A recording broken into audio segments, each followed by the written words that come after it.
So in this video, I want to talk to you about 16 unnecessary things that entrepreneurs do. So why I titled it 16 unnecessary things that entrepreneurs do is because, especially when you're an entrepreneur, you do some stuff that are unnecessary that you don't need to do in order to grow your business.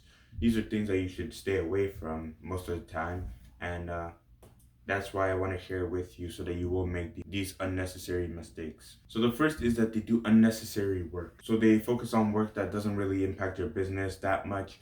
They think it does, but it's unnecessary for the growth of their business. The second is unnecessary blame. They start to blame other people unnecessarily for the things that are happening in their business and in their life.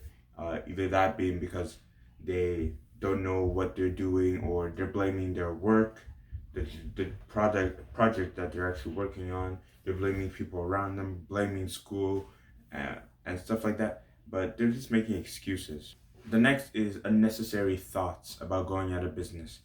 So they keep thinking that you're going out of business, and they keep switching every few times because they fear that the thing they were doing before won't work anymore, because people will do it and that will put them out of business if they continue to do it. But this is a wrong set of thinking.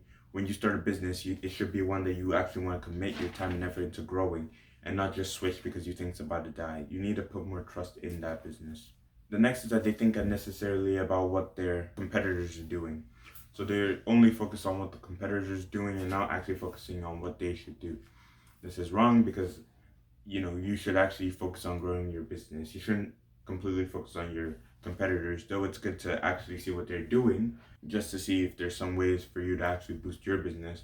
But don't focus on theirs, because their business is kind of different from yours and you should focus on scaling yours. Next is unnecessary phone notifications. They turn on their phone notification while they're working, and it's making noise and distracting them from the work that they should be focusing on. This is not what you should be doing. You should actually focus on the work that you're doing. Turn off your notifications so that you could actually have a deep focus. The next is unnecessarily hiring people.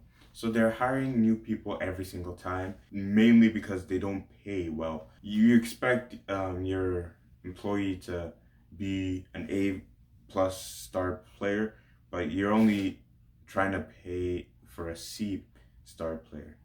That doesn't work out. So depending on what you pay, if you're paying 400, you're only going to get people who don't know what they're doing as well as someone you're paying $1,000 for. So you should at least take some time to at least pay more for the workers you have so that they'll be quality, they'll do a good job. Next is thinking unnecessarily about the people that left.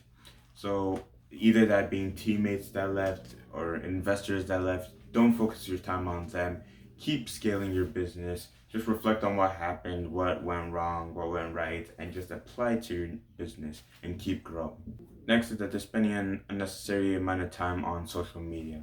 So instead of going to work, you're just focusing on social media and you're distracted by it, looking at what your friends have to show you or what this person or stranger that you don't know has to show you, instead of putting the time into your business and growing it. Next is unnecessary meetings. So you're having way too much meetings, and that's taking up the time for you to actually work on your business. What you should do is hand it over to a VA, virtual assistant, who can actually run those meetings for you so that you'll have the freed up time to work on your business. Next is unnecessary concentration on big clients instead of small ones. So it's not bad to focus on the big clients, but if you spend too much time on the big clients, you're going to miss out on a lot of small clients that can stack up and equal what that big client will pay you. And if you don't get that big client, you've just wasted time and money when you could have got a bunch of small ones. Next is that they read unnecessary books and info. So they read like misleading info that's teaching them something else. It may be a guru who doesn't know what he's saying, just looked at some YouTube video and started making a course on it. You want to actually find someone who's legit, knows what they're talking about. Don't look for too many people. Just follow one person and see what they did to become successful. And the last one is unnecessary distractions. They get distracted super easily by the things around them, the people around them, their devices, social media. They just get easily distracted when working. You want to take out everything, clear it all out so that you could actually focus on the work that you're trying to do. So I hope you liked this video. If you found it helpful, don't forget to like and subscribe and comment something that you've learned down below. Thanks for watching, and I'll see you next time.